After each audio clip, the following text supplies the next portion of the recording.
안녕하십니까. 감사합니다. 왜 이렇게 뭐 이렇게 두꺼운 걸 보고 답안지구나. 자, 반갑습니다. 오늘 설명회를 진행할 그 FTA 관세무역연구원의 김병원 관세사입니다. 오늘 이제 다음 이제 9월 달부터 시작되는 게 이제 저희 학원 입장에서도 처음으로 이제 진행되는 기출 이제 실력 과정인데, 그거와 관련해 가지고 좀 설명을 좀 드릴 게 있고, 그리고 오늘 또 바쁘신 와중에 구체적으로 이제 기출문제 풀이반을 어떻게 이제 운영을 하실 건지, 그 다음에 그게 이제 문제풀이하고 어떻게 연결이 되는지, 그거를 그 임혜진 관세사님하고 전용대 관세사님 두 분이 오셔가지고 설명을 또 하실 거예요. 그래서 저 혼자 얘기하면 별로 재미없으니까 그 두 분도 지금 준비하고 계시다는 거 말씀을 드리고, 자, 오늘 이제 설명회는 크게 네 분류인데, 뭐 일반적인 내용은 그냥 빨리빨리 넘어가도록 하고, 오늘 이제 해야 될 본론 위주로 좀 설명을 좀 드리도록 하겠습니다. 자, 2차 지금 공부하고 계신 분들이 대다수일 텐데, 공부는 어떻게 예정대로 잘 되고 있어요? 어때요? 되고 있으십니까? 이제 시작하시려고 하시는 거예요? 그러시구나. 자, 작년 합격자 관련된 분석인데, 요거는 뭐 설명회 때마다 말씀을 드리는 거긴 한데, 네, 그냥 간단하게 설명을 좀 드리겠습니다. 자, 작년 합격자 평균 연령은, 나이는 28.35세가 돼 있고, 그리고 이제 남녀 비율은 이제 6대4 정도라고 보시면 될 것 같고요. 그래서 웬만하면은 거의 5대5가 될 때도 있고, 보통 6대4, 5대5에서 왔다 갔다 한다고 보시면 될 것 같고, 이제 연령별 비율은 이제 20대가 아무래도 압도적으로 좀 많이 있고, 그 다음 30대가 한 34% 정도 차지를 하고 있습니다. 과거에 145명이 합격했을 때는, 149명 합격했을 때 한 2년 전에는 그때는 40대, 50대, 60대가 다 있었는데, 90명 뽑을 때는 아무래도 40대가 잘 안 보이더라고요. 아무래도 상대평가다 보니 좀 그런 것 같습니다. 자, 그 다음에 90명 중에 이제 유예로 합격한 친구들이 66명, 동차가 66%, 동차가 34%. 아무래도 유예가 훨씬 더 유리하죠. 합격을 하는 데 있어서는. 그리고 이제 수험기간. 그래서 여기서는 90명 중에 83명만 응답을 했다고 이렇게 돼 있는데, 뭐 미응답을 한 분들이 12명 정도 되는데, 이렇게 저희가 합격자 축하위원을 할 때 설문지를 이렇게 나눠드리거든요. 그래서 좀 체크를 좀 해달라고, 이런 통계표를 만들어야 되니까. 근데 이거를 굳이 미응답을 하시는 분들이 좀 있더라고요. 여러분들 합격하시면 잘 좀 기재해 주세요. 후배들을 위해서. 그래서 수험 기간을 보면은 평균 수험 기간 이제 38개월. 거의 이거는 고정화된 것 같아요. 37, 38, 39 거기서 왔다 갔다 하고, 그래서 3년 이상의 공부 기간이 보통 필요하다.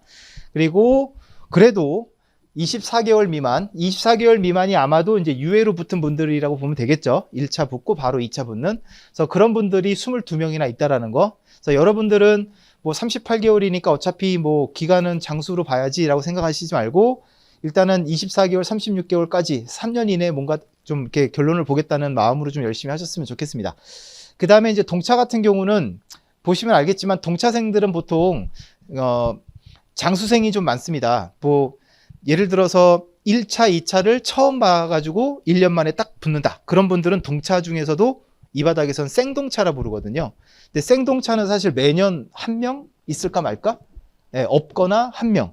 그 정도거든요. 그래서 생동차 자체는 좀 힘들어요. 그래서 뭐 공부 자체를 제가 말리진 않겠지만, 그렇게 생동차를 준비하다가 문제가 되는 게 뭐냐? 1차에 떨어져요. 아무래도 2차 공부량이 많으니까 2차를 계속 붙잡고 있으니까 1차에 떨어지는 경우가 정말 많습니다. 그렇기 때문에 생동차, 뭐 동차 준비하시는 분들은 올해 연말쯤 가면 이제 결론이 아마 날 거예요. 우리에게 이제 동차 준비하는 분들에게 최고의 결과는 동차 합격인데, 만약에 최악의 결과는 뭘까요? 최상의 결과가 동차 합격이면 최악의 결과는 1차를 떨어지는 거겠죠. 예. 그래서 올해 한 12월쯤 되면 스스로 이제 감이 올 겁니다. 동차가 좀 어렵겠다. 그러면 전략을 빨리 바꿔서 뭐를 피하는 전략으로? 최악을 피하는 전략으로 가서 1차는 붙어놔야죠. 그래야 집안에도 할 말이 있고, 그죠, 여러분들? 그래서 동차 준비하시는 분들 그걸 꼭 명심하셔야 돼요. 자, 그래서 동차는 이렇게 보시면 다들 장수생이에요. 36개월, 48개월. 그렇기 때문에 일단은 동차에 너무 많은 좀 이렇게 무리는 하지 않으셨으면 좋겠다라는 생각을 좀 갖고 있고, 그 다음에 2차 작년 평균 점수인데, 뭐 관세법이 거의 80점에 육박을 해요. 작년 시험 같은 경우는 관세법 점수를 되게 후하게 주셨어요. 그래서 이제 높은 거고, 뭐 사실 평균 점수는 크게 의미가 없습니다. 90명을 뽑는 상대 평가이기 때문에 뭐 해마다 이거는 채점 기준에 따라서 오락내락 할 수 있고, 중요한 거는 90등 안에 드는 거, 그게 이제 제일 중요하다고 보시면 되겠죠. 올해 81명 추가 합격자 나온 거 알고 계시죠? 예. 네, 그래서 아무래도 이제 합격할 사람들이 또 빠져나갔기 때문에 올해 또는 내년 시험 준비하는 분들에게는 이건 어떻게 보면 좋은 소식인 것 같긴 해요. 뭐 그 안에 들지 못해서 억울할 수는 있겠지만, 그래도 먼저 앞에 있는 분들이 빠져나갔으니까 우리한테 기회가 조금 더 있다고 저는 생각을 좀 합니다. 그리고 밑에 보시면, 그러니까 요거는 합격자들 전체 평균 점수가 60점이라는 거고, 밑에 보시면 작년 합격자 중에 커트라인 마지막에 문 닫고 들어간 사람이 54.5점이에요. 그래서 54.5점을 맞으면 합격을 했다는 뜻이에요, 작년에. 그래서 점수가 의외로 높지 않다라는 거 여러분들 꼭 기억을 하시고, 지금 이제 2차 준비하시는 분들은 이제 공부가 잘 안 된다 하더라도, 잘 외워지지 않는다 하더라도 그거를 포기하시면 안 돼요. 나만 그런 게 아니다라는 생각을 꼭 하셔야 되고, 이거는 뭐 어차피 100점을 목표로 하는 공부가 아니기 때문에 누가 조금 더 몇 시간, 남들보다 더 몇 시간 더 했다 그러면 몇 글자 더 쓸 거 아니에요. 그럼 그 친구가 붙는 거예요. 꼭 100점, 90점이 아니라. 무슨 말 이해되셨죠? 그래서 너무 힘들다고 생각하지 마시고 그냥 좀 마음을 잘 다스리면서 힘들고 지겹더라도 계속 반복적으로 공부하는 게 되게 중요합니다. 뭐 관세사 합격자들 배출한 학교는 뭐 넘어가도록 하겠습니다. 여러분 본 거니까. 뭐 경희대, 한국외대 이런 데서 좀 많이 지원을 하고 계신 것 같아요. 자, 그 다음에 연도별 수험 인원인데 보시면은 한 10년치인데요. 그 2016년, 17년, 뭐 15년 요때는 거의 4,000명 육박하는 인원들이 관세사 시험에 응시를 했어가지고 인원도 되게 많았고 학원도 잘 됐어요. 자, 그런데 이제 90명밖에 뽑지 않는 시험인데 너무 많이 응시를 하다 보니, 그러다 보니까 이제 이게 수험생들이 많이 좀 이제 힘드니까 떨어져 나갔고, 장생들이 그러다 보니까 이제 그런 여파로 지금 좀 줄어들고 있는 상황이지 않나 싶습니다. 그래서 올해 같은 경우는 2,300명이 응시를 했고, 제가 강의를 시작한 게 빵빵년도부터 강의를 시작했거든요. 그러면 벌써 23년 됐어요. 올해가 23년 차예요. 그러면 관세사 시장이 이렇게 좀 이렇게 그래프가 있어요. 내려갈 때 있고 올라갈 때 있고. 그래서 지금 내려갈 때라고 생각을 합니다. 골짜기에서. 자, 그렇기 때문에 이때 아무래도 경쟁률이 많이 좀 낮아지는 건 맞아요. 예전에 34회 보시면 2차 경쟁률이 16대 1이었어요. 예, 1차는 사실 30% 거의 3분의 1이 붙었는데 그 많은 인원이 2차로 다 들어갔는데 거기서 90명밖에 안 뽑으니 경쟁률 보세요. 이건 미친 거죠. 16대 1이면 2차가. 그죠? 근데 지금은 많이 내려와서 작년 같은 경우, 재작년 같은 경우 5대 1, 뭐 8대 1 정도로 내려왔다. 그래서 지금 응시인원이 좀 줄어들었을 때가 2차 합격하기에는 좀 최적의 시기인 것 같다로 좀 생각을 합니다. 제가 농담 삼아 얘기 많이 하는데 관세사가 이렇게 미디어에 노출이 거의 없죠. 그죠? 유튜브나 좀 나오나? TV나 드라마, 영화에 잘 안 나오잖아요. 그래서 저는 이제 학원 입장에서 관세사의 저변을 좀 넓히기 위해서 PPL을 좀 생각을 한번 했었습니다.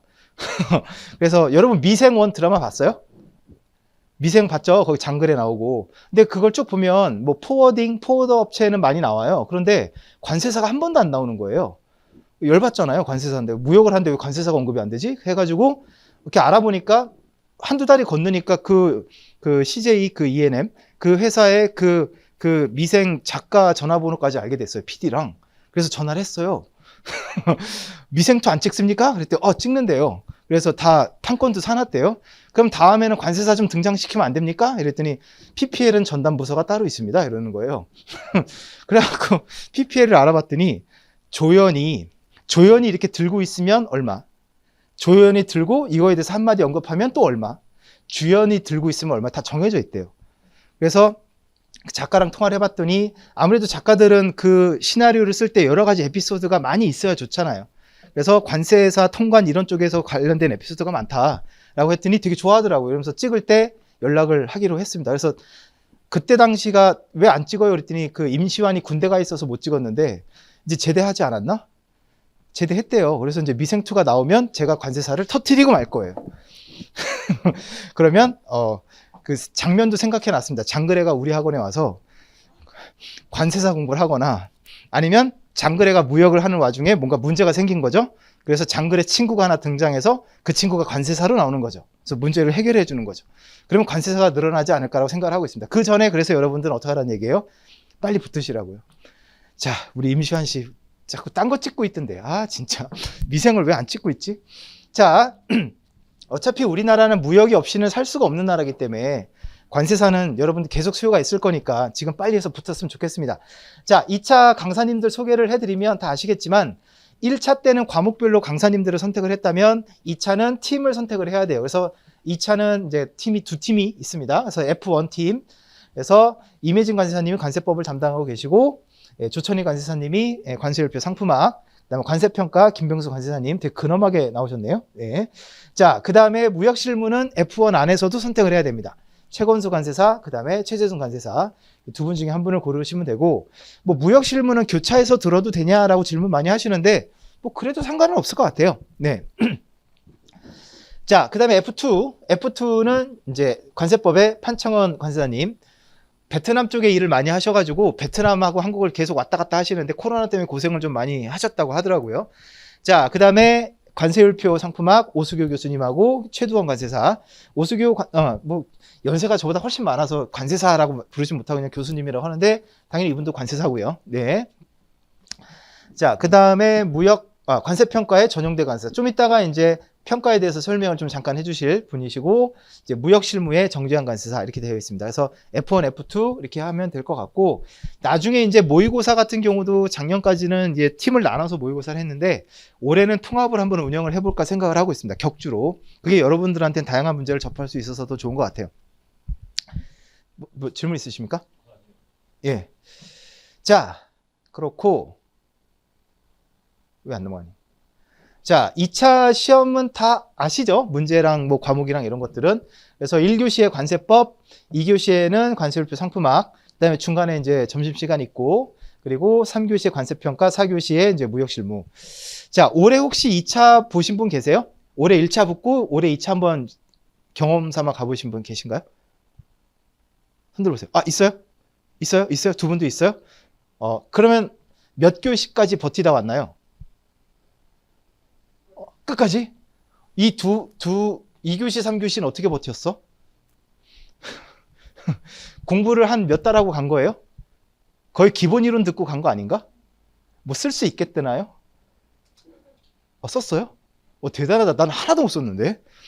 저는 경험을 해봐야 되니까 가긴 갔는데 1교시는 관세법이잖아요. 1차 때 했으니까 대충 썼어요. 신난다 이러고 썼어요. 40몇 점 나왔어요. 그 다음에 이제 무역실무가 욕심이 나는 거예요. 무역영어 때 공부했으니까. 근데 여기까지 기다리려면 80분 점심시간까지 거의 한나절을 기다려야 되잖아요. 근데 그 기다리는 시간이 너무 힘들었는데 2교시 때는 옆 사람 쓰는 거 구경을 했어요. 와, 진짜 우와 대박. 한 권 더 주세요. 막 이런 사람도 있고 대박 잘 쓴다 막 이랬는데 점심 먹고 이제 3교시가 되니까 이제 더 이상 구경할 것 자꾸 구경하니까 째려보더라고요. 그래서 이제 뭐 하지 이러다가 여기다가 제 공부 계획을 세웠어요. 세워가지고 그거 한 장 찢어서 갖고 오고 교수님 see you next year 이렇게 해놓고 그런 거에도 안 잘려요. 여러분 걱정하지 마요. 그렇게 해서 나왔던 기억이 나. 그리고 나서 이제 여기 4교시 때는 이제 시험을 보고 왔죠. 되게 힘들었을 텐데. 자, 그래서 처음 시험 보러 갔을 땐 별로 떨리는 게 없죠. 내가 준비한 게 없으니까. 근데 1년 더 공부하고 나서 유예로 2차를 시험을 보러 가면 진짜 떨릴 거예요. 저도 살면서 그렇게 떨어본 적이 없는 것 같아요. 관세법 답안지 받고 이제 거기에 마킹하고 이름 쓰는데 손이 떨려요. 이렇게 마킹을 못 하겠더라고. 손이 떨려가지고. 그래서 한 3분 동안 그냥 엎드려서 심호흡했던 기억이 나는데, 그리고 나서 이제 손이 안 떨리고 나서부터는 이때까지 뭐 어떻게 했는지 기억도 안 날 정도로 모든 걸 쓰고 왔어요. 그래서 2차는 정말 거의 뭐 최소 1년, 2년, 3년 준비한 걸 이제 하루에 어떻게 보면 되게 잔인하죠. 사법시험 같은 경우 이렇게 무식하게 하루에 몰아서 안 봐요. 뭐 2과목씩 이렇게 나눠서 보는데 우리는 뭐 하루 이렇게 몰아서 보니까 일단은 뭐 잘 버텨야 되겠죠. 그리고 올해 이제 중요했던 게 뭐냐면 그 예정도 없이 갑자기 문제 패턴이 바뀌어 버렸죠. 50점짜리 하나, 10점짜리 5개 나오던 게 갑자기 3, 3, 2, 2로 나왔어요. 그래서 점수 배점만 바뀐 건지 아니면 문제 유형이 바뀐 건지도 궁금했는데 다행히 뭐 크게 바뀐 건 없고 그냥 공부는 계속 하면 될 것 같긴 하더라고요. 자, 그렇고 뭐 과목 안내도 넘어가도록 하겠습니다. 이거는 뭐 다 아시는 거니까.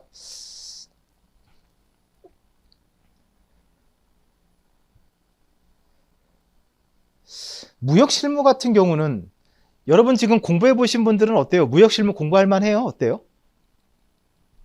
지금은 괜찮나? 개인적으로 저는 그렇게 생각하거든요. 처음 공부 시작할 때는 HS가 제일 어려워요. 제일 많고 막연하고 이게 뭔 소린가 싶고 막 그래요. 관세법 무역 실무는 알아들을 만해요. 대충.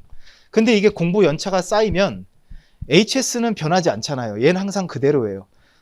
그래서 얘는 점점 내가 익숙해지고 점점 외워져 가는 게 많아지는 게 느껴지는데, 관세법하고 실무는 하면 할수록 점점 미궁에 빠지는 느낌을 많이 받았던 것 같아요. 특히 실무는 범위를 내가 어디까지 끊어야 될지를 판단을 못 하겠는 거죠.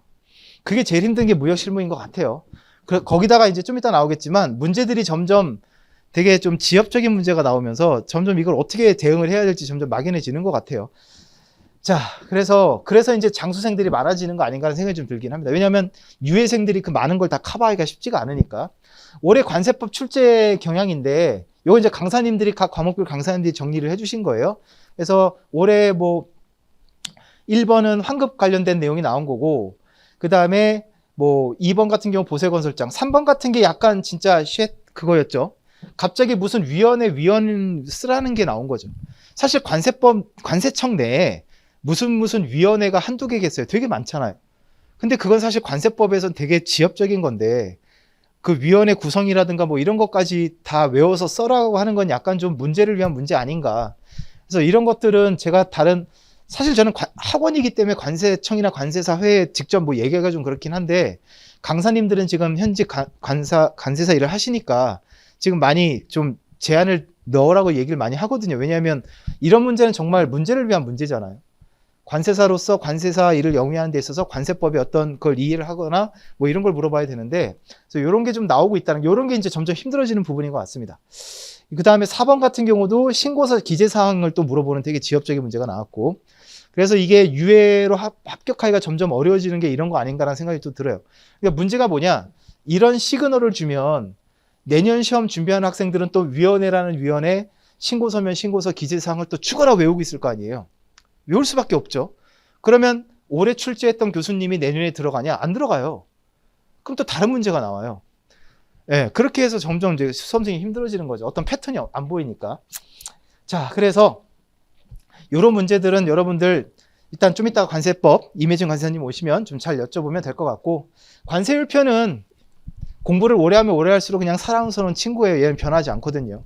예, 그래서 여기 보시면 이제 중요한 게 요거예요. 호의 번호와 용어를 물어보는 문제가 34점, 주 규정이 66점. 딱 보니까 이제 뭐는 더 이상 안 나온다? 해설서.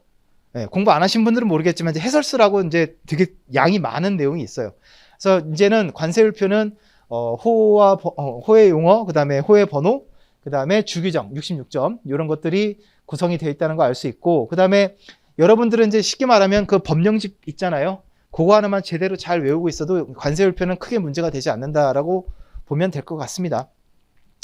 뭐 한 가지 안타까운 건 그 호의 번호를 맞춰라 이런 거는 약간 좀 보세사스러운 문제? 네, 그런 것들은 좀 안 나왔으면 좋겠긴 하겠는데 너무 단순하게 외우는 거니까.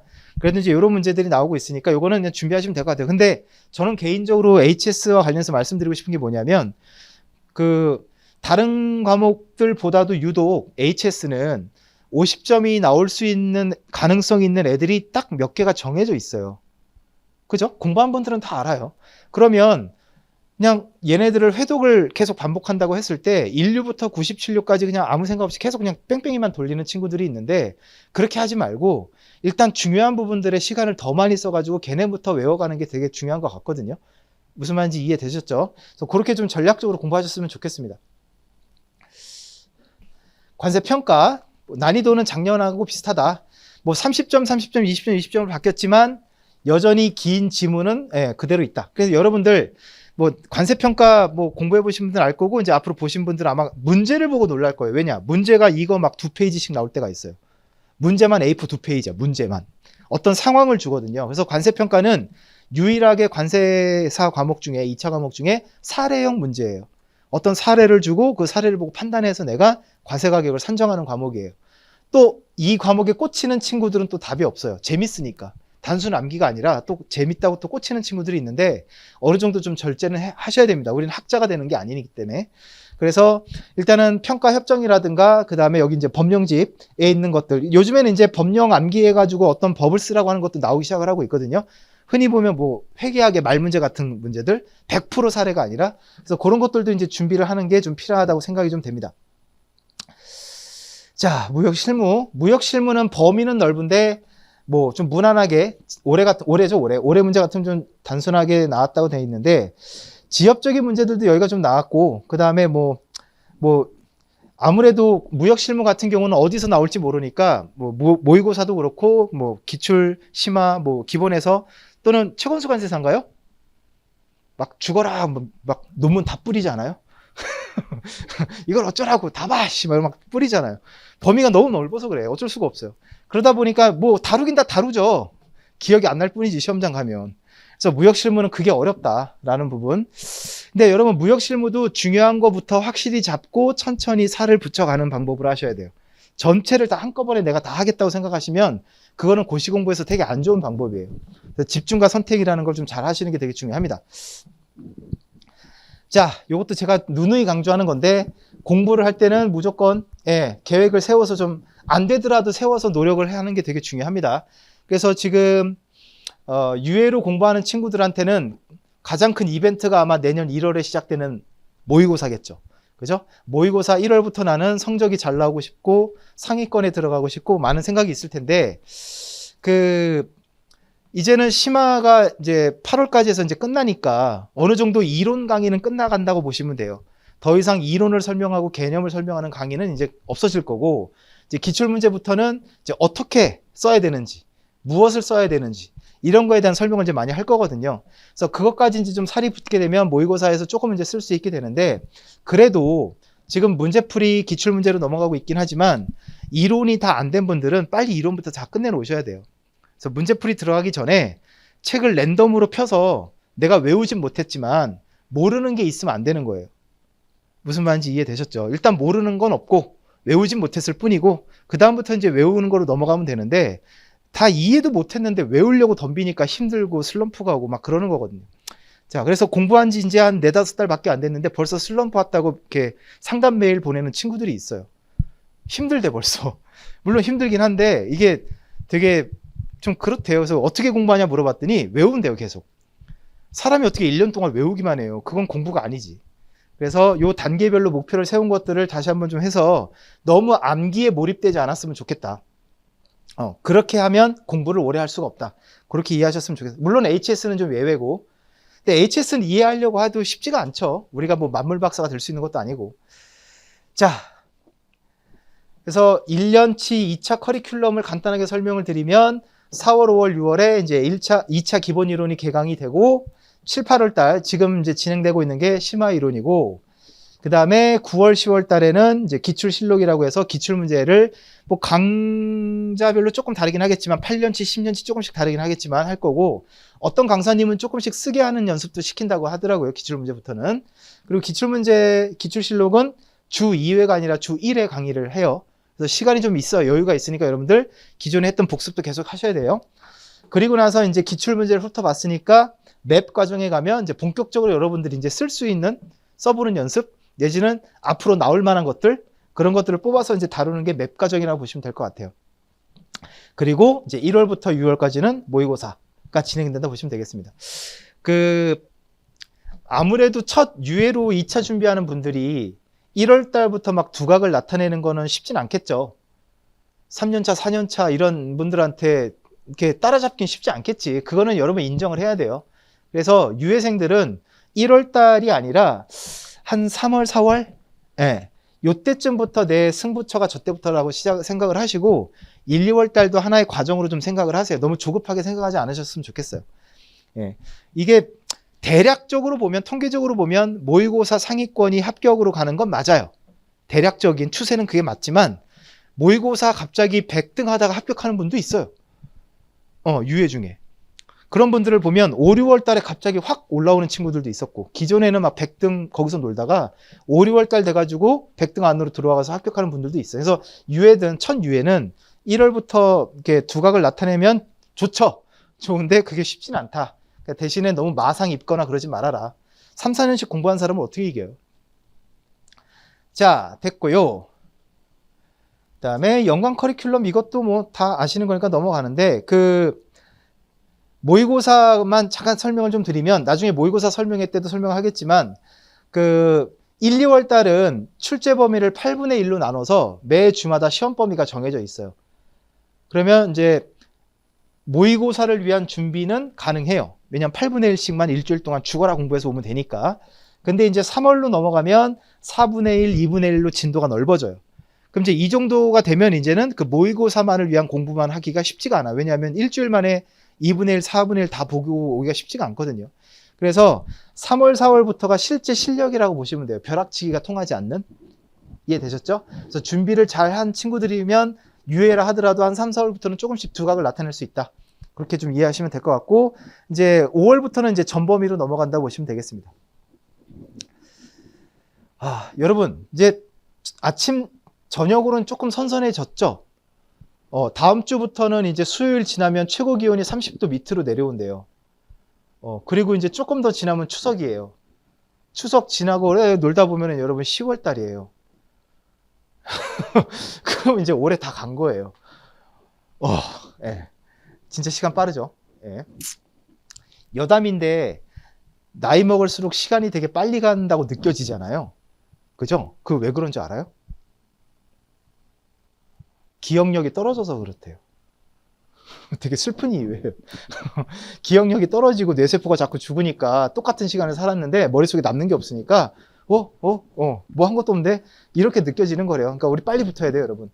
자, 요것도 뭐 처음 2차 준비하는 분들을 위해서는 뭐 적용되는 말이긴 하지만 뭐 일반적인 거긴 해요. 일단 4, 5, 6월부터 시작해서 10월까지, 심화까지는 이론을 좀 완성하는 단계라고 보시면 되겠습니다. 그래서 저는 강조하는 게 외우는 것보다도 일단 이해를 먼저 하라고 말씀을 드려요. 그 다음에 11월, 12월. 여기서 근데 맵 과정이 되겠죠? 맵 과정에서는 이제 답안책에 쓰는 내용을 좀 연습을 하고, 그 다음에 서브노트, 목차노트라는 게 나오는데, 요거는 무조건 만들어야 된다는 의미는 아니고, 뭐 HS 같은 경우는 법령집이라는 책이 따로 있어서 딱 준비가 돼 있고, 관세평가는 뭐 사례 문제다 보니 뭐 서브노트 만들기가 좀 애매한데, 제가 이제 추천드리는 건 뭐냐면 관세법하고 실무예요. 아까 말씀드린 것좀 되게 양이 많고 장황하거든요. 그걸 텍스트를 통째로 머릿속에 넣으려고 하면 이게 잘 안 돼요. 그래서 걔네들은 좀 요약을 해서 내가 꼭 외워야 될 것들, 목차하고 키워드들, 그런 것들을 따로 정리해서 얘네들은 정말 모의고사 기간 중에 그 두꺼운 책을 볼 시간이 없잖아요. 그러면 이런 서브노트만 죽어라 돌리는 거예요. 그래서 되게 대략적으로 이제 구성을 해놓고 많은 여백에 있는 내용은 머릿속에 있는 거죠. 그래서 내용은 상기를 하면서 계속 목차 서브노트를 계속 돌리는 거죠. 그렇게 해서 준비를 하는 게 맞다고 보시면 될 것 같아요. 책을 끝까지 계속 보는 거는 좀 비효율적인 것 같아요. 제 기준으로는. 그래서 서브노트까지 하면 저 같은 경우는 거의 시험 전에 100회독을 했어요. 마지막 3개월 남겨놓고 1일 1회독을 했거든요. 모든 과목을. 그렇게 하니까 마지막 3개월 동안에 100회독 가까이 한 거잖아요. 그럼 안 외워질까? 바보가 아닌 다음에야 100번 봤는데 안 외워지겠어? 외워지죠. 암기는 그렇게 해도 돼. 근데 지금부터 암기에 너무 몰입을 하게 되면 다른 걸 놓치게 되는 거예요. 좀 생각을 해보고 고민도 해보고 해봐야 될 시간에 계속 그냥 축약하고 해가지고 외우고 있으니까. 아무튼 그렇습니다.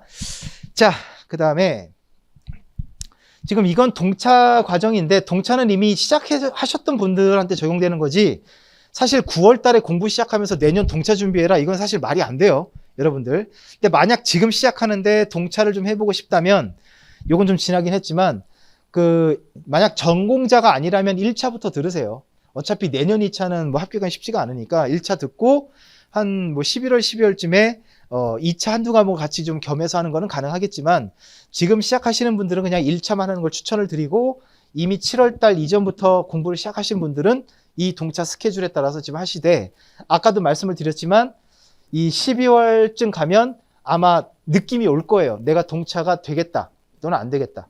그럼 여기서 빨리 전략을 잘 바꿔야 돼요. 동차로 계속 갈 건지 아니면 1차에 올인을 할 건지.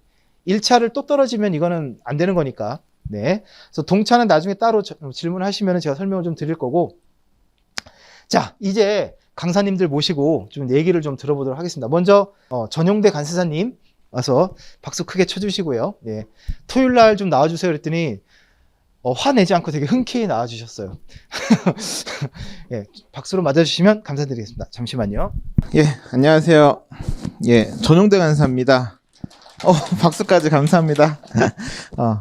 저를 아시는 분도 계시고 뭐 잘 모르시는 분도 계실 것 같은데 저는 올해 FTA 학원으로 옮겨왔거든요. 원래 다른 학원에 있다가 올해부터 이제 옮겨왔는데 얼마 전에 이제 학원에서도 이제 어떤 분을 만났는데 되게 반갑게 어떤 분이 인사를 해주시더라고요. 그래서 인사했는데 여쭤봤어요. 너무 반갑게 인사하시길래 왜 그러냐고 물었더니 이제 제가 있었던 학원에서 이제 같이 옮겨왔대요. 그래서 제 강의 계속 듣다가 이제 들으려고 옮겨왔다고 하시더라고요. 그래서 그 말 듣고 참 고맙더라고요. 뭐냐면 이렇게 사람이 여러분들 그렇지 않아요? 뭐 부모님이 자기를 믿어주고 이러면 이제 그걸 보답하고 싶어서 또 열심히 하게 되잖아요. 저도 좀 그런 느낌을 받아가지고 올해 좀 열심히 해서 올해 굉장히 많이 좀 합격 많이 했으면 좋겠다 이렇게 생각하고 올해 이제 기본반 그리고 이제 심화반 계속 진행하고 있는데 하여튼 뭐 저도 뭐 최선을 다하고 있고 같이 공부하시는 분들도 열심히 하고 계시죠. 그래서 올해도 아마 저희 학원에서 합격자가 굉장히 많이 나오지 않을까 기대를 좀 하고 있습니다. 오늘은 그 이제 심화반 끝난 다음에 기출실록이라는 과정이 이제 시작이 돼서 그 이제 어떤 과정인지 좀 설명드리고 또 여러분들이 어떻게 공부하시는 게 좋은지 지금 이제 어차피 공부하시던 분들이 여기 시간 내서 오신 거니까 좀 학습적으로도 도움되는 내용으로 제가 좀 설명드리도록 하겠습니다. 일단 그 우리가 공부를 하다 보면 그런 생각이 많이 들 때가 있을 거예요. 내가 공부를 잘 하고 있는가? 아니면 다른 친구들은 이런 방향으로 이런 내용을 공부를 하고 있는데 나는 이제 잘 하고 있는 건가? 그다음에 선생님은 이렇게 생각한다고 하는데 내 생각이랑 좀 다른데 뭐가 맞을까? 이제 이런 걸 좀 고민하게 되는 이제 공부 방향에 대해서 좀 고민을 너무 안 하시는 것도 문제고 너무 하시는 것도 문제인데 이제 그런 고민이 좀 드실 때가 있을 텐데 결국은 그 우리가 공부하는 이유는 딱 하나잖아요. 시험 합격하고 싶어서잖아요. 그래서 예를 들면 뭐 올해도 이제 시험이 있었잖아요. 올해 시험장을 간 사람들을 생각해 보면 그런 거죠. 내가 시험장에 딱 갔는데 시험 문제를 딱 펼쳐봤더니 내가 생각했었던 범위나 내가 생각했었던 난이도나 내가 생각한 유형이 잘 나와 있어. 그러면 내가 올해 시험 공부를 잘한 거죠. 효율적으로 잘한 거죠. 근데 반대로 내가 시험장에 갔는데 내가 생각했던 난이도나 범위나 유형이 아니야. 그러면 뭔가 비효율적으로 공부했거나 방향이 잘못됐거나 합격률도 당연히 낮아질 수밖에 없을 거고요. 그죠? 그래서 우리가 이제 어떻게 공부하는 게 좋을까를 생각하실 때는 무조건 정답은 다른 데 있는 게 아니라 무조건 기출 문제에 정답이 있습니다. 그래서 저 같은 경우는 이제 프로 강사니까 여러분들한테 이제 강의하기 위해서 제가 제일 많이 신경 쓰는 것 중에 하나가 기출 문제가 나오면 그러니까 올해도 이제 시험을 봤으니까 기출 문제가 나오면 기출 문제의 분석을 뭐 저 같은 경우는 정말 많이 합니다. 왜냐면 이제 그게 시험 트렌드나 이런 거랑 연관이 돼서 그래서 저는 이제 기출 문제를 하도 보다 보면 여러분 좀 뭐 책 읽거나 이럴 때 이 책 쓴 사람이랑 뭔가 대화하는 느낌이 든다 이런 느낌 좀 들은 적이 있으실지 모르겠는데 저는 이제 기출 문제를 하도 보다 보면 문제 출제한 사람이랑 좀 대화하는 느낌이 들어요. 막 저는 한 글자씩 다 쪼개서 보거든요. 그러면 이 사람이 어떤 의도로 문제를 냈을까 이런 걸 좀 이제 보면서 이제 하고 거기에 따라서 이제 또 강의도 어떻게 할까 이런 고민을 많이 하는데 어쨌든 이제 기출 문제는 우리가 이제 앞으로 어떻게 공부하냐 이 방향성 잡는 데 있어서 너무너무 중요합니다. 그래서 뭐 물론 강사님의 도움을 받던 아니면 개인적으로라도 수험 공부를 효율적으로 하기 위해서는 뭐 열심히 하는 것도 중요하지만 이제 방향이 중요하니까 반드시 기출 문제에 대한 방향성 그래서 이제 우리가 내가 어떻게 공부해야 되는지 그 방향성을 기출 문제에서 반드시 찾아보셔야 됩니다.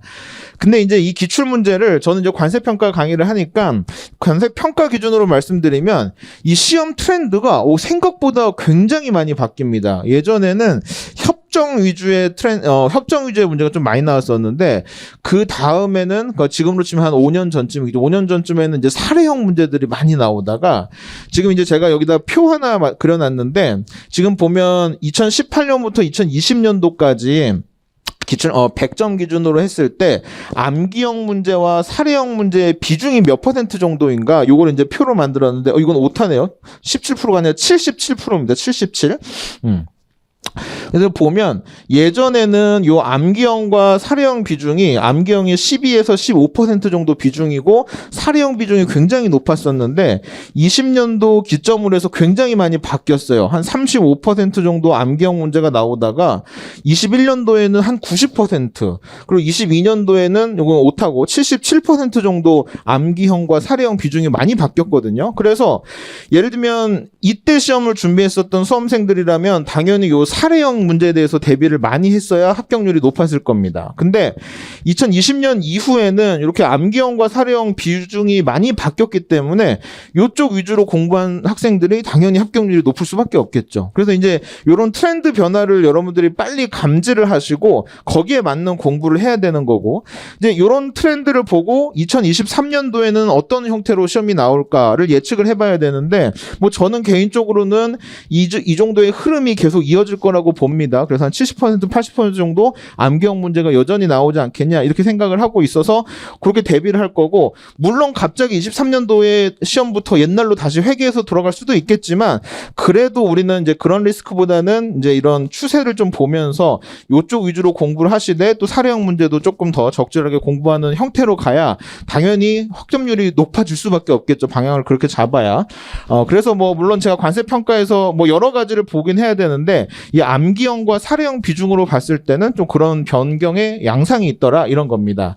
저는 이제 관세 평가 기준으로 저는 이제 이게 트렌드를 좀 이런 식으로 분석을 하는데 예를 들면 지금 보여드렸던 이 암기형과 사례형 비중이 얼마나 높아지고 있냐 낮아지고 있냐 그리고 이 사례형 문제에도 보면 이 예시형 사례형 문제랑 실제형 사례 문제가 좀 다른데 예시형 사례 문제는 뭐 예를 들면 그런 거예요. 출제자가 어떤 내가 개념 하나를 물어보고 싶어서 예를 들면 수출 판매 개념을 물어보고 싶어서 사례를 만드는 거죠. 내가 이제 만드는 거죠. 만들어 놓고 문제를 만들고 그 문제를 보고 내가 물어보고 싶었던 법적 개념을 쓰도록 하는 문제가 이제 예시형 사례 문제라고 저는 보고 있고 실제형 사례 문제는 뭐 대법원 판례라든지 아니면 관세평가 협의회 문제라든지 이런 거 이제 실제 케이스를 가다가 이제 출제하는 문제인데 요 비율도 이제 분석을 해보면 굉장히 많이 바뀌고 있습니다. 그리고 이제 저는 또 지문 연계성 이런 것도 좀 보는데 지문 연계성은 뭐냐면 관세 평가 기출 문제 보신 분들은 아실 텐데 사례가 한 바닥 정도 있고 한 페이지 정도 문제가 있고 거기다 이제 물음으로 뭐 물음 1, 물음 2, 물음 3 해가지고 이제 세 문제 정도가 나오잖아요. 세네 문제가 나오잖아요.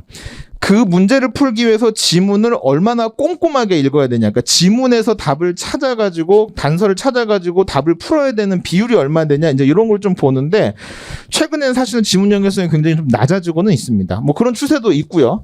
그다음에 뭐 주제도 뭐 1방법부터 6방법까지 다양하게 나오는 해도 있고 1방법 위주로만 나오는 해들도 있고 뭐 그다음에 WTO 평가 협정이 많이 나오던 해도 있고 적게 나오던 해도 있고. 근데 이제 그 비율보다도 또 이제 중요하게 크리티컬한 데서 협정 문제를 내는 경우도 있고 뭐 그렇습니다. 그래서 이제 우리가 이 기출 문제를 좀 잘 보면서 어떤 식으로 우리가 공부해야 되는지 좀 봐야 되고 그다음에 이제 난이도나 배점도 올해부터였죠. 올해부터 이제 50점짜리 문제 한 문제, 그다음에 10점짜리 한 문제에서 30점짜리 두 문제, 20점짜리 두 문제로 바뀌어서 이런 배점도 바뀌었거든요. 그러면 저 배점이 바뀌고 나서 이제 기출 문제가 어떤 식으로 바뀌었는가를 봐야 되는데 올해 기준으로 보면 예전에는 이제 판단 쓰고 근거 쓰고 이제 이런 맥락이었는데 이 배점이 10점짜리가 아니라 10점 문제는 없어졌고 그죠? 20점, 30점짜리 문제로 다 늘어나면서 근거 쓸 분량이 굉장히 늘어났습니다. 그래서 우리가 이제 판단도 중요하지만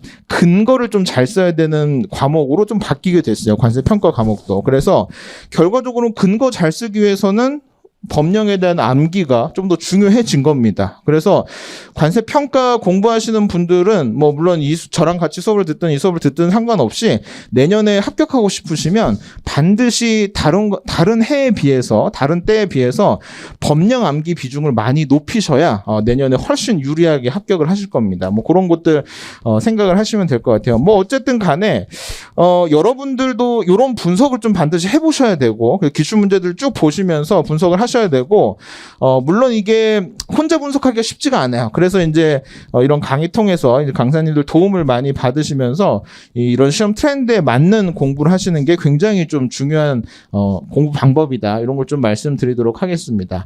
그리고 이제 이 기출 실록이 말 그대로 이제 기출 문제에 대해서 이제 연습해보고 풀어보고 뭐 이런 과정인데요. 일단 그 기출 문제를 가지고 연습하는 건 굉장히 좋습니다. 왜냐하면 문제 자체가 이 검증된 문제이기 때문에 뭐 이상한 문제가 아니죠. 그러니까 예를 들면 뭐 모의고사 문제라든지 예상 문제 이런 것들은 강사님들마다 뭐 중요하게 생각하는 범위도 있고 중요하게 생각하는 뭐 물어보는 방식도 있고 하기 때문에 뭐 조금 강사님들의 어떤 성향을 좀 탈 수가 있는데 기출 문제는 그런 게 아니거든요. 이제 공식적으로 이제 관세청에서 만들어진 문제이기 때문에 그리고 우리가 그걸 위해서 또 시험을 공부를 하는 거기 때문에 그 문제를 가지고 연습하는 게 상당히 의미가 있습니다. 그런데 물론 이제 그게 많지는 않기 때문에 그거 가지고 이제 완벽하게 공부가 되면 다른 예상 문제나 다른 모의고사 문제 풀어보는 거 의미가 있는데 일단은 기출 문제에 대해서 좀 완벽하게 이해하는 거 굉장히 좋습니다. 시험 문제 유형을 파악한다든지 트렌드를 판단하는데 굉장히 좋은 방법이고 그리고 이제 제가 좀 중요하게 생각하는 건 뭐냐면 지금 이제 아마 이 기출문제 실록을 들으시는 분들의 대부분이 뭐 전부터 많이 공부를 해 오셨거나 아니면 이제 기본반이나 심화반을 어느 정도 마치고 이제 들어오시는 분들이 많을 거라고 생각이 되는데 여러분들이 공부할 내용은 거의 기본반이랑 심화반 때 거의 대부분 뭐 관세 평가 기준으로는 한 80% 이상은 다 배우신 겁니다, 이미. 근데 이제 문제는 뭐냐면 2차 시험이 객관식 시험, 논술 시험이다 보니까 그냥 이렇게 정답을 찍는 게 아니라 내가 빈 종이에다가 이걸 풀어내는 능력이 굉장히 중요하거든요. 그래서 실제로 뭐 관세 관련된 박사 학위를 가지고 계신 분도 관세사 2차 시험을 보라 그러면 꽈락이 나옵니다. 왜냐하면 내가 아는 건 되게 많은데 그걸 또 풀어 쓰는 연습이나 풀어 쓰는 방법은 또 다른 거예요. 그래서 그걸 이제 안 해보면 절대 이 시험을 합격할 수가 없는데 처음 그러니까 이제 계속 인풋 나한테 이제 집어넣는 지식을 넣는 공부를 하다가 처음으로 이제 밖으로 꺼내는 공부를 하는 건데 그게 예전에는 그냥 뭐 예상 문제나 모의고사 문제를 가지고 하다 보니까 시행착오가 있을 수가 있는데 이 검증된 문제, 기출 문제를 가지고 그런 연습을 하면 여러분한테 분명히 훨씬 더 많은 도움이 될 것이다. 그래서 이제 공부 방향도 여러분들이 이제 심화반 끝나면 조금 바꾸셔야 되거든요. 이게 받아들이고 뭔가 복습하고 이런 거에서 이제 써보고 내가 써보려니까 뭐가 잘 안 되는구나. 이제 이런 걸로 이제 연습을 계속 하셔야하기 때문에 이 인풋 방식에서 아웃풋 방식으로 바꾸는 데서도 굉장히 중요한 방법이다. 이렇게 좀 말씀을 드릴 수 있을 것 같습니다. 그리고 이 기출문제 분석이 생각보다 유용한 이유가 또 하나가 더 있는데 제가 요거는 다음 페이지 한번 볼게요. 제가 이렇게 좀 정리를 해놨는데 실제로 문제들이 굉장히 반복해서 출제되는 경향이 생각보다 많습니다. 제가 이제 최근 한 3년 문제만 놓고 반복되는 문제 뭐가 있는지를 좀 봤는데 뭐 많이 그냥 뭐 열심히 안 쳤더라도 그냥 나오더라고요. 예를 들면 2022년도 1번 문제랑 2021년도 1번 문제, 그러니까 이거는 올해 문제, 작년 문제, 1번 문제들인데 보시면 뭐 배점은 조금씩 다른데 우리 관세법 30조 3항에서 말하는 일방법 배제 사유 4가지를 묻는 문제 있죠. 그 문제가 2022년도 1번 문제로 나왔고 21년도 1번 문제 물음 1번으로 또 똑같은 문제가 나왔습니다. 물론 뭐 여기다가 뭐 조금씩 덧붙이고 뭐 이런 것들 있기는 한데 어쨌든 관세법 30조 3항을 쓰라는 문제가 22년도 1번 문제, 21년도 1번 문제로 그대로 출제가 됐더라고요.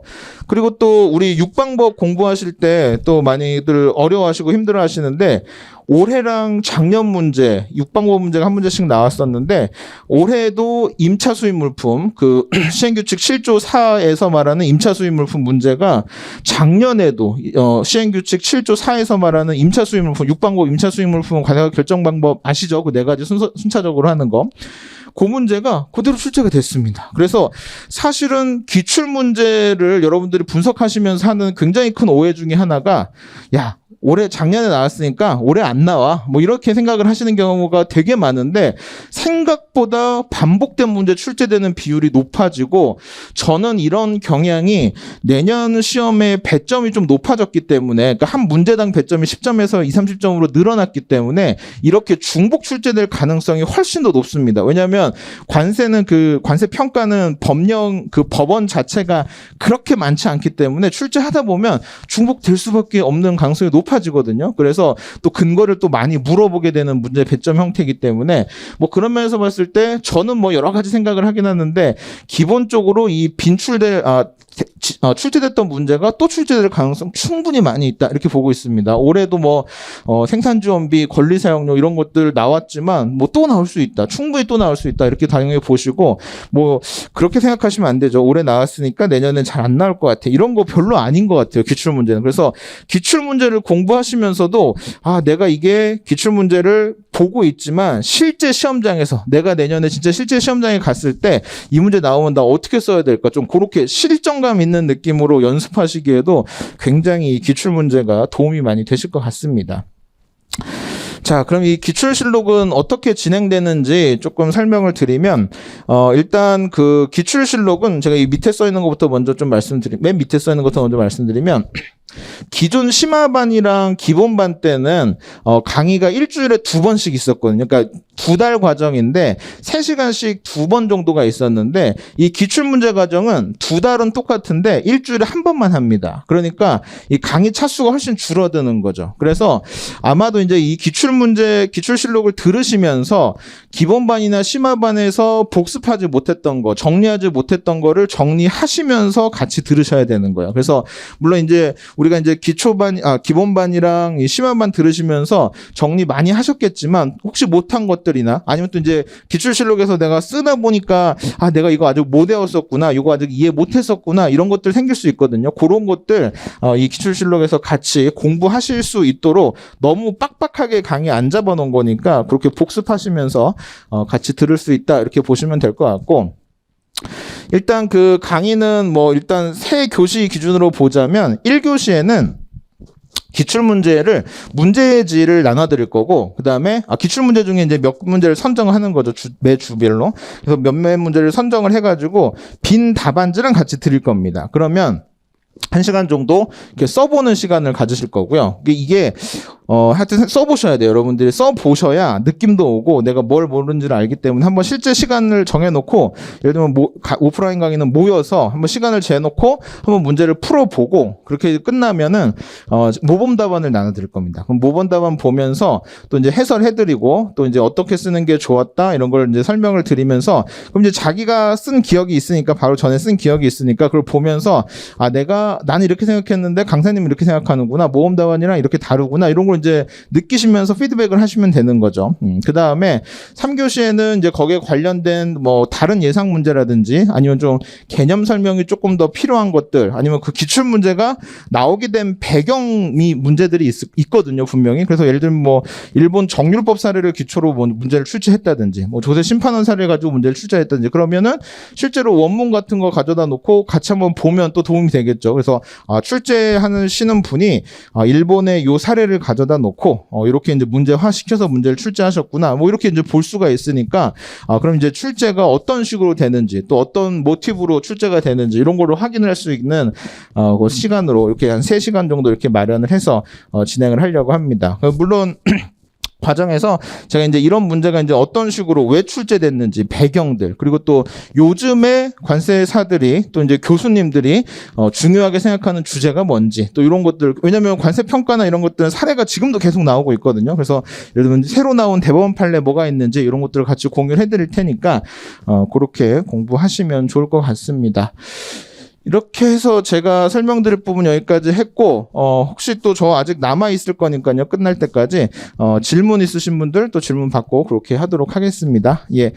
다음은 임예진 관사님이 관세법 또 설명해 주시도록 하겠습니다. 예. 네, 안녕하세요. 안녕하세요.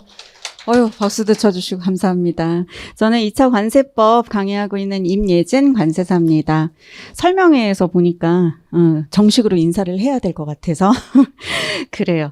자, 일단 설명을 좀 드릴게요. 이 기출실록 같은 경우에는 올해 이제 처음 시작하는 강의예요. 그래서 아무래도 여러분들도 궁금하실 게 좀 많고, 저희 강사들도 이제 이 강의를 준비하자라고 얘기를 하면서 좀 얘기들을 많이 했어요. 그래서 내 과목 우리 진행을 하잖아요. 내 과목의 수업 방식이라든가 이런 것들을 좀 통일을 시켰고요. 저희도 사실 이 기출실록의 필요성에 대해서 좀 많이 고민을 했습니다. 사실은 기출을 안 다룬 건 아니에요. 맵 과정에서 우리가 기출을 다뤄왔는데 다 다루지는 못했습니다. 아무래도 맵 과정에 해야 될 일들이 너무 많다 보니까 맵 과정이 이제 거의 마지막으로 다 토해내는 과정이란 말이에요.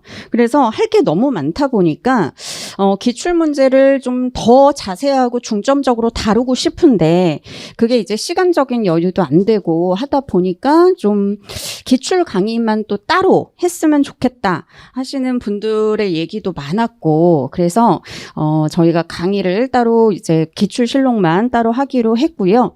기출 문제가 중요한 이유는 일단 이게 지금 작년 시험 공고 중에서 이제 일부를 제가 캡처를 한 건데 뭐 1번, 2번은 뭐 화이팅, 회계는 화이팅이고 이 세 번째 거를 좀 보실게요. 지금 보시면 공고 자체에서 기활용된 문제라든가 기출된 문제에 변형을 해서 그렇게 해가지고 변형 활용돼서 출제될 수 있다라고 공고까지 올렸죠. 그치? 화났어요? 더워요, 너무? 그래서 이렇게 기출에 대해서 변형해서 활용할 수 있다라는 공고까지 올렸다라는 거는 기출 문제를 결코 무시해서는 안 된다라는 거예요. 기출 문제를 가끔 잘못 활용하시는 분들이 어떻게 활용을 하시냐? 기출 문제를 보고 이건 나왔던 거니까 작년에 나왔던 거니까 제껴. 이건 아니라는 거죠.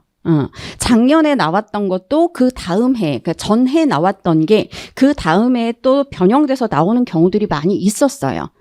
그래서 그거를 좀 염두를 해 두시고 그 다음에 기출실록 수업 진행 방식을 말씀을 좀 드릴게요. 이건 이제 네 과목이 다 동일합니다. 동일하게 저희가 얘기를 했던 부분이고 일단 주 1회씩 각 과목이 진행이 될 거고요. 우리가 기본이나 심화는 주 2회씩 진행을 해서 굉장히 힘드셨죠?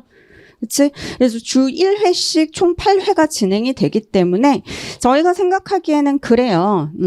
제 개인적인 생각도 그렇고 사실 우리가 5, 6, 7, 8 이렇게 4, 5, 6, 7, 8 이렇게 기본하고 심화를 진행을 하면서 여러분들이 지금 수업은 열심히 하셨지만 개인적인 공부가 굉장히 부족하실 거예요. 그래서 기출실로 9월, 10월에 하면서 요거는 주 1회 수업이니 좀 시간적인 여유가 생길 거라고요. 그래서 요거 쫓아가시면서 자기 개인적인 공부를 하실 수 있는 시간도 저는 충분히 확보하실 수 있을 거라고 생각이 듭니다. 그래요. 만약에 뭐 나는 이런 강의 필요 없이 내 공부 시간만 갖고 싶다. 마음에 손을 얹고 생각해봐. 그 시간을 다 공부에 투자할 것인가. 기출하게 되면 숙제도 나가고 해요. 그리고 이제 예습할 거리, 복습할 거리도 생기기 때문에 아마 여러분들이 복습하시는 방향을 잡는 데 좀 도움이 되실 겁니다. 그래서 이렇게 진행을 할 거고 우리가 총 3교시 3시간 수업이 진행이 될 건데 첫 번째 교시에서는 저희가 기출 문제 중에 일부 문제를 출제를 할 거예요. 그래서 여러분들한테 실제 답안지 요거 그치? 요거 보셨죠? 요 실제 답안지를 제공을 해가지고 실제로 그 문제를 제한된 시간 내에 써보는 연습을 할 겁니다. 물론 80분을 다 드릴 수는 없어요. 일부 문제만 해서 그 시간에 맞는 시간을 드릴 거예요. 그래서 실제로 이제는 써봐야 되지 않겠어요? 그쵸. 언제까지 우리가 빈칸만 채우고 있거나 그냥 언제까지 키워드만 하고 있을 수는 없잖아요. 그래서 실제로 써보는 과정을 여러분들이 이제 하셔야 돼요. 그래서 1교시 때 그렇게 하고 이제 2, 3교시 때는 저희가 기출 문제에 대해서 아주 꼼꼼하게 답안을 드릴 겁니다. 그래서 그 답안을 가지고 이제 변형 문제까지 해서 우리가 풀이 해설하고 풀이 해설이에요. 오타가 났네요. 풀이 해설하고 보충 설명을 드릴 거고 지금 우리가 해야 되는 게 또 하나가 기출 문제 자체를 그대로 보는 것도 중요하지만 배점도 바뀌었고 그쵸? 사실 20점, 30점은 올해밖에 없었잖아요. 그 전까지는 50점에다가 10점 5개였단 말이에요. 그래서 배점도 바뀌었고 했기 때문에 그 배점을 반영해서 또 변형된 형태를 또 체크를 해야 돼요. 그래서 이 변형 문제까지 해서 유형을 좀 정리를 할 건데 기출 문제는 좀 꼼꼼히 할 겁니다. 진짜 처음부터 끝까지 아주 꼼꼼하게 해설을 드릴 거예요. 답안도 마찬가지고 그래서 우리가 어디까지 서술을 해야 되는지 교재도 뭐 관세법 같은 경우에는 교재도 보면서 이제 여기까지만 서술하면 됐었구나. 이게 아니라 이 부분을 서술을 해야 되는구나. 그런 거를 우리가 점검을 할 거고 변형 문제 같은 경우에는 일단 시간에 따라서 몰아서 꼼꼼하게 할 수도 있고 아니면 유형 정리 정도만 할 수도 있어요. 그리고 그때 못한 부분이 있는데 필요한 부분이라면 이거는 맵 과정하고 연계가 될 수도 있다라고 말씀을 드립니다. 자, 그 다음에 회차 같은 경우에는 지금 관세평가 같은 경우에는 2010년부터 시작이 됐기 때문에 딱 13개년밖에 없어요. 기출이. 근데 다른 과목들은 기출이 매우 많죠. 근데 예전 기출들은 좀 겹치는 부분들이 많기 때문에 그거는 좀 감안을 할 거고요. 예전 문제를 하더라도 좀 중요한 문제에 해당하는 거는 옛날 문제를 하더라도 다른 과목에서는 할 겁니다. 그래서 이 기출문제 회차는 특성 과목별로 특성 고려해서 우리가 선별을 이제 강사님들이 하실 거고, 아무래도 최근 한 10년 요 이후에 지금 최근 것까지 해서 한 10년 전부터 최근 것까지 해서는 아무래도 최근 문제라고 볼 수 있겠죠. 그래서 이런 최근 문제 같은 경우에는 더 중점적으로 다룰 거예요. 그래서 우리가 순서는 예전 문제부터 회차 강의 회차 거듭할수록 이제 최근 문제까지, 그리고 최근 문제는 굉장히 꼼꼼하게 할 거고, 이제 회차 같은 경우에는 딱 정해진 바는 없다. 관세평가는 이제 13개년을 다 하겠지만, 관세법이나 무역실무나 HS 같은 경우에는 더 옛날 것도 다룰 예정입니다. 아시겠죠? 그렇게 보면 되고. 자, 그러면 이 기출실록에서 우리가 뭘 어떻게, 얻는 게 있어야 될 거 아니야. 그치? 어떤 발전을 가질 수 있을까? 사실 이 기출을 보시면 요즘에는 방향 잡기가 굉장히 힘들어요. 예전에는 딱 관세법 하면 이런 스타일, HS 하면 이런 스타일, 딱 스타일들이 정해져 있었는데, 지금은 한 과목에서도 단답형도 나왔다가, 서술형도 나왔다가, 케이스형도 나왔다가, 그래요. 그러니까 그 모든 유형을 다 우리가 접해봐야겠지. 그쵸? 그래서 기출 문제에서 나왔던 출제 경향들, 단답형은 어떻게 나왔는지, 서술형은 어떻게 나왔는지, 케이스 문제는 어떻게 나왔는지, 그런 것들에 대해서 다 정리를 하면서 이제 좀 대비를 할 수 있고, 그 다음에 기출 문제가 사실은 우리가 목표하는 바잖아요. 우리가 내년 기출을 접해야 되는 거잖아. 그쵸? 그래서 기출문제 하기 때문에 요거 하면서 이제 좀 앞으로 학습 방향이 좀 잡힐 거예요. 지금 공부는 하고 있지만 어떻게 해야 되는지 뜬구름 잡는 것처럼 이렇게 막 두리뭉실하게 가고 계신 분들이 좀 많으실 거예요. 왜냐하면 결과물이 없기 때문이에요. 그냥 교재만 보고 계속 외우고 이게 맞는지, 외웠는데 내일 또 까먹고 또 외웠는데 그 다음날 또 까먹고 이거 반복하다 보니까 이게 맞는지 머리에 다 물음표 달고 이렇게 계시는 분들도 굉장히 많습니다. 그런 질문도 굉장히 많이 받고요. 지금까지는 그렇게 공부를 하셨지만 이제는 좀 어느 목표를 수립해서 방향을 좀 잡아야 됩니다. 그래서 기출 강의 하시게 되면 그런 방향이 좀 잡히실 거예요. 과목별로 좀 다르고요. 그게 그래서 좀 방향 수립에 좀 도움이 될 거고, 그 다음에 제가 목표하는 것도 그렇고 다른 강사님들도 마찬가지고, 지금 기출문제 그 본연의 문제를 다루는 것도 매우 중요하지만 결국에 이걸 응용한 변형 문제가 우리의 목표예요. 여기까지 가야겠죠. 그래서 아까 변형 문제 같은 경우에는 이제 맵 과정까지 이어갈 수 있다라고 말씀을 드렸던 거고, 그래서 그 변형 문제까지 유형을 좀 대비하실 수 있습니다. 그리고 또 하나의 장점. 우리가 보통 맵 과정부터 쓰는 걸 시작해요. 그러면 11, 12월 달에 4과목을 갑자기 쓰는 걸 시작하게 되잖아. 그리고 맵 과정이 할 게 굉장히 많습니다. 모든 강사님들이 마지막으로 다 토해내는 게 맵 과정이기 때문에. 근데 또 써야 되고. 그래서 굉장히 부담이 크실 거예요. 근데 기출 때 이렇게 쓰는 연습을 미리 해두시면 맵 과정 전에, 그리고 모의고사도 당연히 쓰는 연습이 미리 되어 있기 때문에 그 스킬이 먼저 터득이 된다는 거는 좀 빨리 앞서 나갈 수 있다라는 거죠. 답안 작성을 너무 많이 미루지 마세요.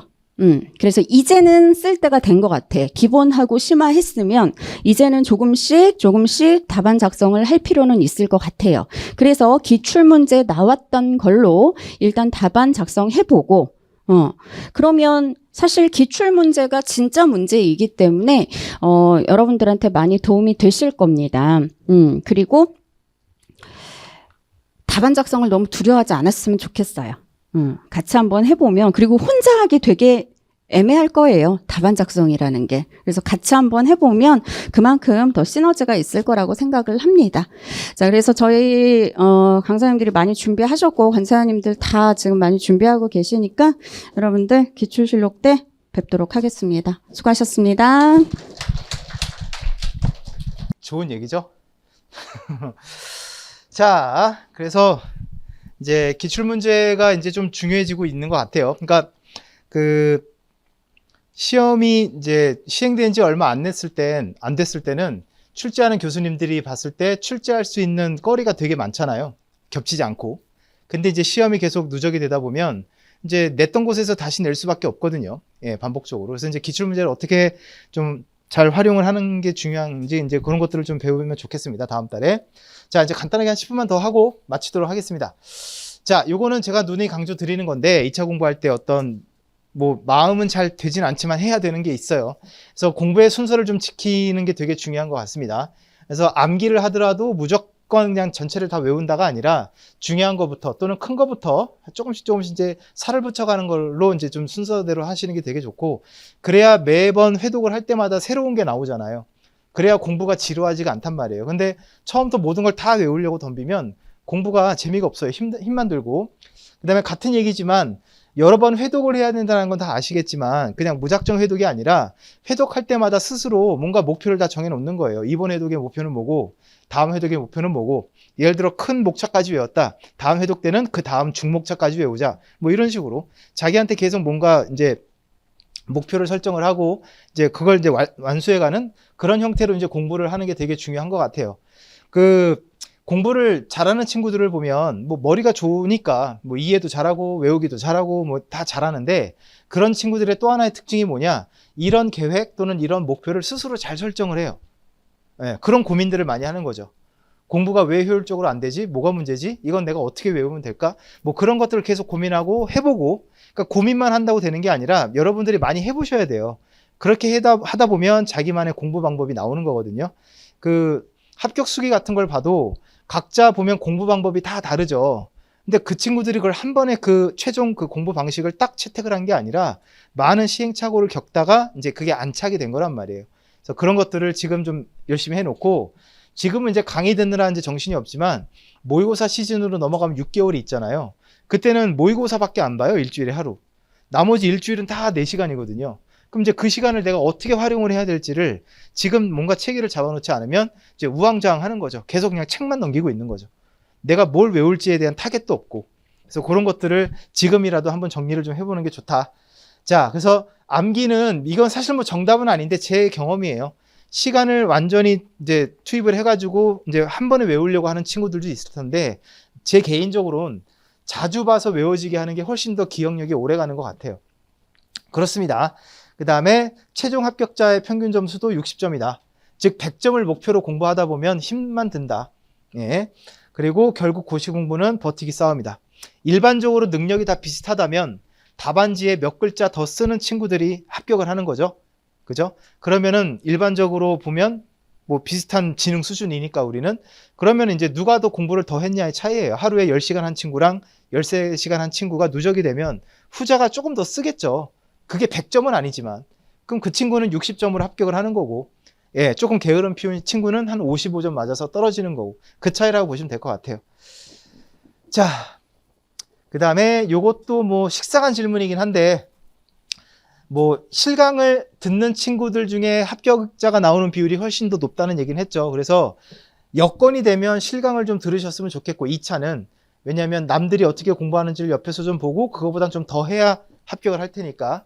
그다음 스터디 같은 경우는 굳이 필요 없다는 얘기를 좀 해드리고 싶어요. 스터디 같은 경우는 옛날에는 학원의 커리가 이렇게 다양화되어 있지도 않았었고, 그 다음에 자료도 많지 않았고, 모의고사조차도 없었어요. 저 학원 다닐 땐. 그럼 내가 문제 내고 내가 쓸 수는 없잖아요. 그러다 보니까 대신 문제를 내줄 상대방이 필요했던 거고, 그러다 보니까 이제 스터디가 필요했었는데, 요즘엔 그냥 모여서 뭐 암기식 같은 거 서로 교환하고 뭐 퀴즈 내고 뭐 이 정도는 하는 것 같긴 한데, 사실 전 그건 스터디라고 보고 싶진 않거든요. 그래서 합격한 사람들 보면 스터디 안 하고 합격했다가 거의 60, 70%예요. 그러니까 이거는 마음이 맞고 정말 잘 이제 통하는 신뢰감이 있는 상대를 만나기 전까지는 굳이 그렇게 신경을 안 써도 될 것 같습니다. 그 다음에 동차생인데 1차는 언제부터 봐야 되나요? 요거는 그분이 1차 공부를 한 적이 있냐 없냐, 과거에 한 번 더 있었냐 없었냐, 아니면 회계학을 어느 정도 하느냐에 따라서 달라지긴 해요. 그래서 내년 동차를 내가 정말 간절히 원한다. 그런데 회계학이 조금 후달린다. 그런 친구들은 11월부터는 회계학은 늦어도 시작을 해야 되고, 만약에 회계학이 정말 처음이다, 정말 모르겠다, 그럼 지금부터 회계학은 해야 될 거고요. 아니면 1차가 난 어느 정도 된다. 뭐 1차는 계속 합격했는데 좀 다년차 동차다. 그러면 1차는 사실 1월부터 해도 될 것 같아요. 그런 분들은 회계학만 하면 되니까. 왜냐하면 1차 뭐 관세법이나 무역영어 같은 경우는 어느 정도 체계가 있기 때문에 이 동차가 1차를 언제부터 해야 되는지는 사람마다 달라지니까, 혹시 궁금한 게 있으면 저한테 와서 질문하시면 맞춤으로 답변을 드릴게요. 그래서 암기에 약한데 어떻게 해야 되나요? 뭐 외울 때까지 계속 봐야죠. 뭐 이건 답이 없어요. 잘 외우는 방법? 그런 게 어딨어. 외워질 때까지 봐야지. 예. 그래서 제가 제일 싫어하는 질문 중에 하나가 하루에 몇 시간 공부해야 돼요? 이런 질문. as much as possible이야. 그죠? 고시생이 그런 게 어딨어요. 그죠? 그 다음에 암기가 다 안 돼요. 그럼 더 봐. 전 그렇게 생각했거든요. 10번 봤는데 안 외워진다? 그럼 10번 더 봐야지 뭐. 그래도 안 외워진다? 그럼 10번 더 보지 뭐. 전 그렇게 생각했어요. 그러니까 별로 스트레스 받는 게 없었어요. 근데 그렇게 해서 한 100번 보면 외워져요. 근데 100번도 안 보고 나서 왜 안 외워지지? 이런 고민을 하면 안 된다라는 거. 물론 100번은 좀 많긴 하지만 보다 보면 계속 보면 외워집니다. 걱정하지 않으셔도 됩니다. 자, 요거는 커리큘럼별 수강 현황인데 뭐 그렇죠. 예, 모의고사가 제일 높죠. 모의고사 제일 높고, 그 다음에 기본 이론 수강 다음에 심화 이론의 수강 비율이 조금 떨어지는데, 요거는 뭐 심화가 필요 없다 뭐 이런 주장하는 분들도 있는데, 제가 볼 때 기본 이론이 좀 많잖아요. 3개월 동안 이루어지니까 솔직히 말하면 다 못 따라가서 심화를 들을 여유가 없는 거지 않을까 싶긴 해요. 근데 합격자들 보면 거의 다 듣긴 합니다. 네, 그래서 요건 나중에 2차 하는 분들 여러분들이 좀 판단을 하시는 게 중요한 것 같긴 해요.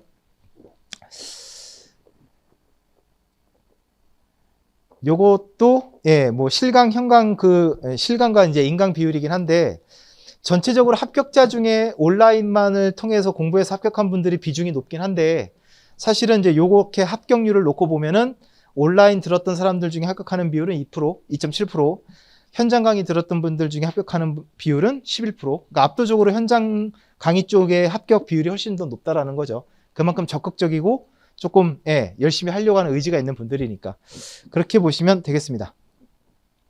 그 다음에 합격자들한테 이제 설문조사를 했어요. 본인이 합격한 이유가 뭐라고 생각하시오? 라고 물어봤더니 제일 많은 게 철저한 공부 계획과 관리래요. 제가 계속 계획 관리를 되게 중요하게 생각하는 게 바로 그거예요. 예. 자, 그 다음에 뭐 공부 습관, 뭐 같은 얘기죠 사실은. 그 다음에 수업 내용의 이해. 지금 막 공부하고 있는 여러분들은 수업 내용의 이해, 암기 뭐 이런 게 고민거리겠지만, 합격한 그들은 어느 정도 수준에 올라가 있으니까 그게 중요한 게 아니라 이게 되게 중요하더라. 예. 여러분들 혹시 공부하다가 오늘 하루 놀았어요, 제꼈어요. 그럼 약간 양심의 가책을 받나요? 받아야 돼요. 안 받으면 문제 있는 거예요. 저 같은 경우는 이런 말 하면 다들 재수없게 봐서 좀 그런데, 그래도 말을 하자면 관세사 공부할 때 공부가 너무 재밌었어요. 저는 공부가 재미가 있을 수도 있구나라는 걸 처음 느껴봤거든요. 그래서 슬럼프라는 게 따로 없었어요. 그래서 상담 온 친구들이 선생님은 슬럼프가 없었나요? 없었어. 그럼 되게 재수가 없나 봐. 근데 슬럼프가 없었던 건 맞는데, 그래도 가끔 어떤 날은 공부가 너무 하기 싫은 날이 있었어요. 진짜 하기 싫은 거야. 그런 날은 일단 놀아야 되니까, 전 학교에서 공부했거든요. 그래도 놀 상대를 찾아야 되니까 학교는 갔어요. 학교를 가야 친구들 하나 잡아서 먹잇감 잡아서 같이 놀죠. 저희 때는 뭐 PC방은 없었고, 그때 뭐 당구장, 뭐 만화가게 뭐 이런 게 노는 거였거든요. 농구도 혼자 가서 노는 건 재미없잖아요. 둘 셋은 가야 뭐 방코트라든 뭘 하니까. 그래서 학교를 일단 갔는데, 그리고 막 놀아요.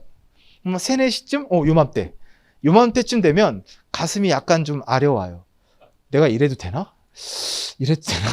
이러면서 이제 하다가 갑자기 흥미가 급 떨어져가지고 친구들한테 야, 갈게! 이러고 가가지고 이제 도서관 가서 공부를 했어요. 이게 저의 슬럼프였어요. 근데 만약 관세사의 공부에 진심인 친구들은 아마 저랑 비슷한 심정일 거고, 며칠 놀아도 아무런 뭐 생각이 없다. 그러면 이 공부를 본인이 왜 하는지 한번 진지하게 생각을 해봐야 될 것 같아요. 아무튼 그렇습니다. 이거 되게 중요해요. 자, 그 다음에 이거는 뭐 저희 학원 자랑이니까 넘어갈게요. 올해는 몇 명 나올지 모르겠다.